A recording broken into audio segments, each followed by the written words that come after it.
Welcome.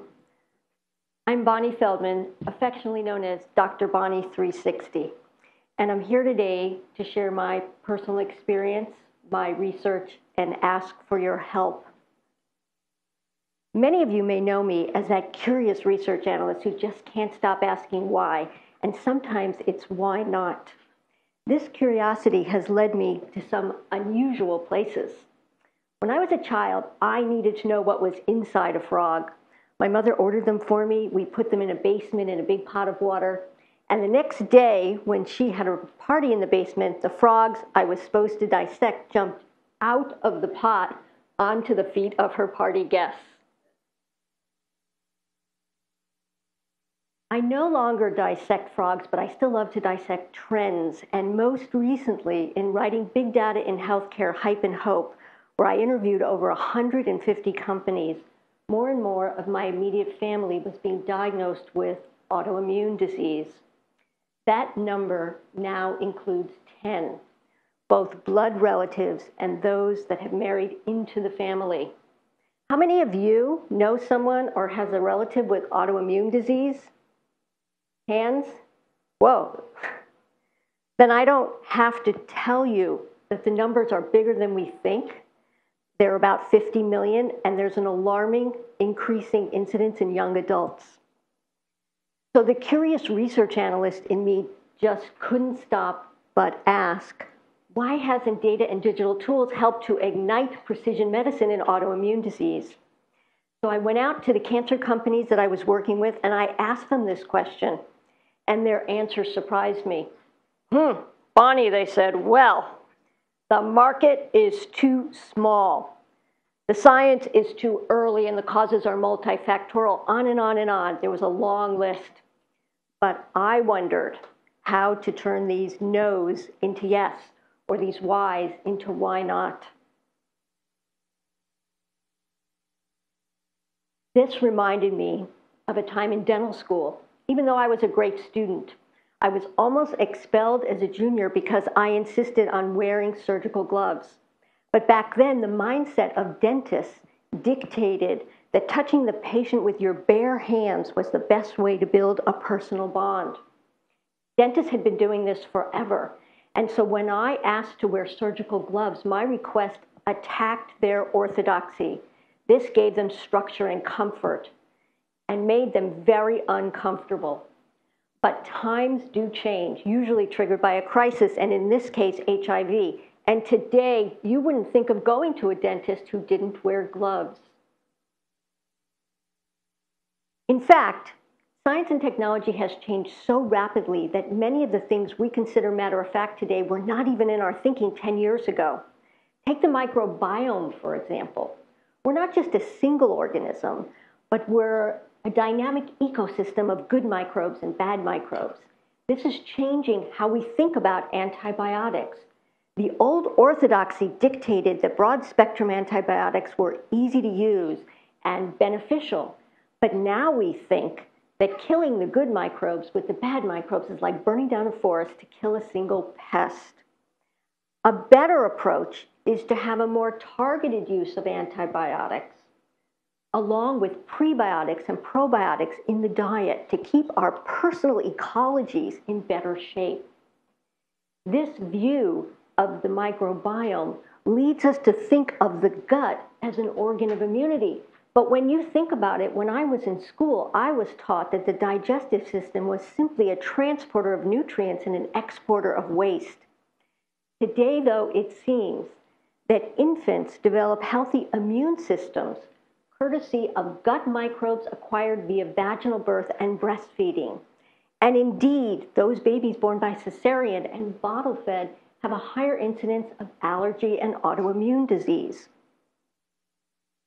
This view shows how the microbiome communicates to the brain via the gut.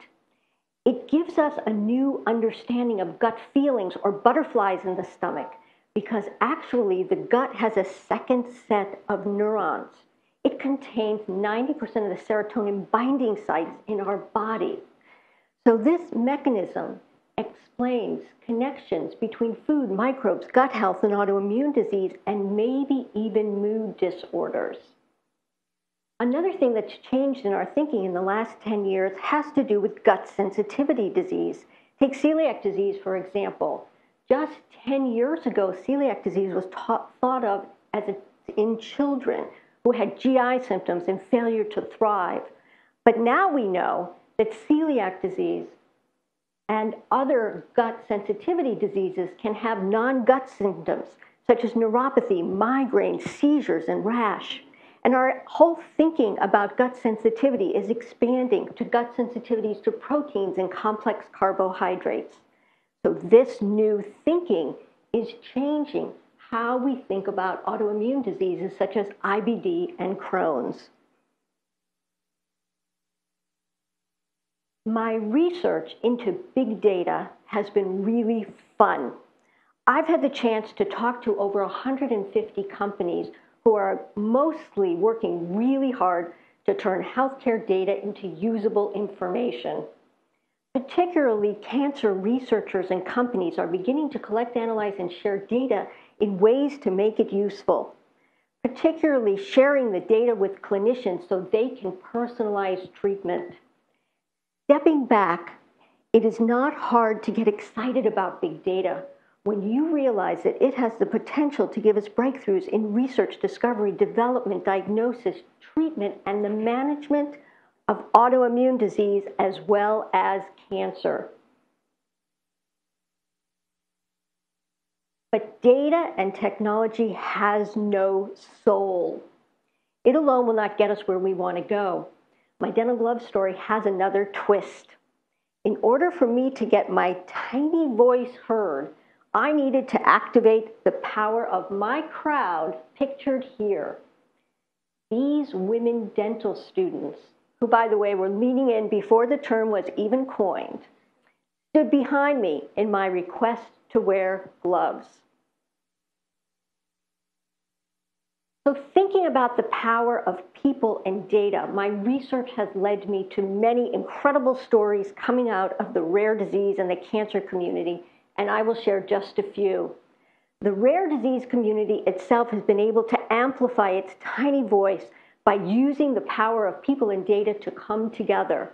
Every day there's a new story on the news about a parent spending 10 years or longer looking for a cure or a treatment for their child. And along the way, sharing with multiple stakeholders to educate the world on these problems. Another amazing example comes out of the Multiple Myeloma Research Foundation, where Kathy Giusti, just one person, miraculously brought stakeholders across the healthcare spectrum together. And in 10 years, she has raised $250 million, helped bring 6 drugs to market, and increased life expectancy of multiple myeloma patients from 2.5 to 8 years.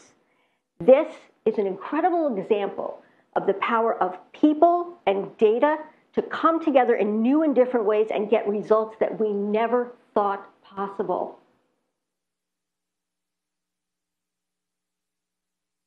So coming back to our original question, how can we use what we're learning in rare disease and cancer and bring it to autoimmune patients? Here too, my research shows that data will let us know not only what disease looks like, but what normal looks like. But while we wait for the science to catch up, how can we personalize treatment and bring immediate help to the lonely voices of autoimmune disease? I started noticing that there was something different when I was probably 18 years old. I couldn't get out of bed anymore.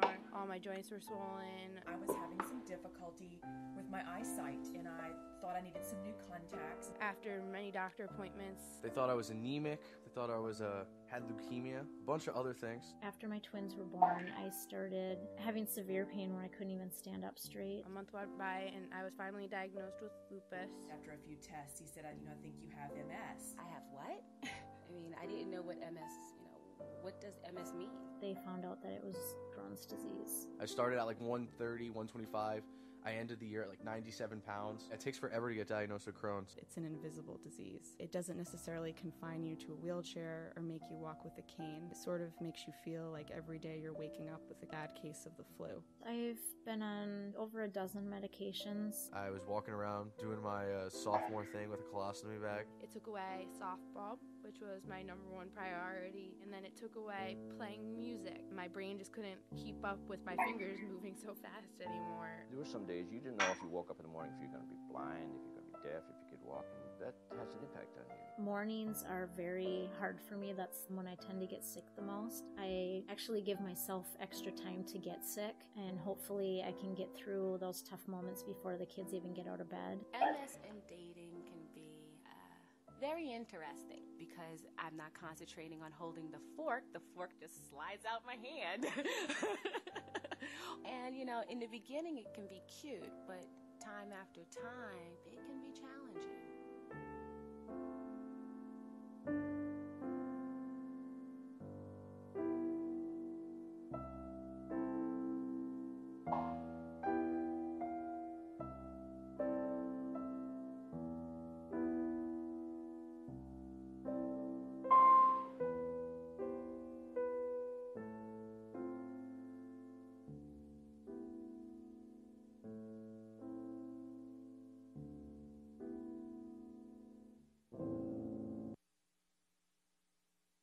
Coming back to that sense of touch, maybe the old-time dentists were onto something, because as we just heard, as patients, we crave to be healed, both physically, mentally, and emotionally. Maybe it's time we take off the surgical gloves in a metaphorical sense and find that personal healing touch again. What if we could harness the creative energy in this room and create a high-tech, high-touch future for autoimmune patients? Here, my research shows there are 4 options that we can consider. One option is to create autoimmunity clinics, like in Israel, where GI docs, rheumatologists, neurologists, and others work in concert on behalf of the patient. Another option is to add an integrative layer where diet, exercise, and stress reduction are part of the medical treatment plan. In Israel, for children who are known to be genetically at risk, they are given preventive programs early on. Another option is to mix functional medicine and integrative care, like at the Cleveland Clinic, and go one step further and offer autoimmune patients the best of Eastern and Western traditions. A fourth option is to emulate Cincinnati Children's C3N project, where they've created an amazing data platform that helps to improve collaboration and communication. Often, patients with autoimmune disease are counseled to change their diet, exercise, and engage in some form of stress reduction. Why is that? With our new understanding of the microbiome, we have a model as to how these actions can affect immune function and immune dysfunction. Specific programs could exploit exploit the feedback loop between the gut, the immune system, and the brain. This is how therapeutic nutrition, which is composed of functional foods, prebiotics, probiotics that help support a healthy microbiome, could calm autoimmune flare-ups. Here we have a vision of how we might work together to create a high-tech, high-touch care for autoimmune patients delivered in a collaborative and complementary way.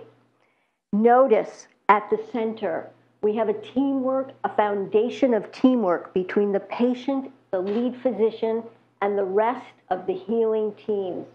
For some patients, they can lead themselves, and for others, they will want a physician leader. But either way, we must give patients and doctors an expanded toolkit to come up with better personalized plans. For tools, we can tap our data-enabling personalization tools, which are getting better and better every day. And for people, we can create teams such as those pictured here. We could have a food as medicine team, a musculoskeletal integrity team, and boy, could I have used this summer, and the important well-being team that helps us with our mind, body, and spirit on both an individual and group level. As you can see, I have more questions than answers. So I ask your help in taking what we're learning from rare disease and cancer and answering the lonely voices of autoimmune patients. I just kind of had to grow up and realize that there's nothing I could do about it and just try and make it a positive. Instead of worrying about whether I couldn't tie my shoes tomorrow, I started to rejoice, well, I can tie them today. I know it's trite and, stop and smell the roses, but if you cherish the things that you can do, because maybe tomorrow you're not going to be able to do those. I'm thankful to be in a position where my health is good enough that I can have a baby, and hopefully my baby will not be affected the way I have been. Thank you.